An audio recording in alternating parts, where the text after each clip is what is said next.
ಯಾರೇ ಅಕ್ಕ ಬೆಂಗಳೂರು ಕಾಯೋಳು, ಅಮ್ಮನಿಗೆ ಅಮ್ಮ ಅಣ್ಣಮ್ಮ,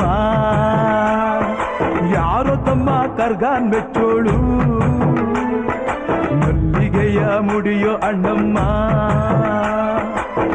ಬರುತ್ತೀನೆಂದರೆ ಇಲ್ಲಿಗೆ ಬರೋ ತನಕ ಮೌನಿ, ಕೊಡುತ್ತೀನೆಂದರೆ ಹರಕೆ ಕೊಡೋ ತನಕ ಕೋಪಿ. ಆಡಿದ ಮಾತನ್ ಮೀದಿರೋ ಭಕ್ತರ ಇವಳಿಗೆ ಇಷ್ಟ ಇಷ್ಟ.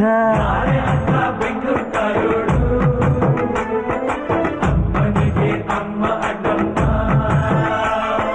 ಯಾರು ತಮ್ಮ ಕರ್ಗಾನ್ ಮೆಚ್ಚೋಳು, ಮಲ್ಲಿಗೆಯ ಮುಡಿಯೋ ಅಣ್ಣ.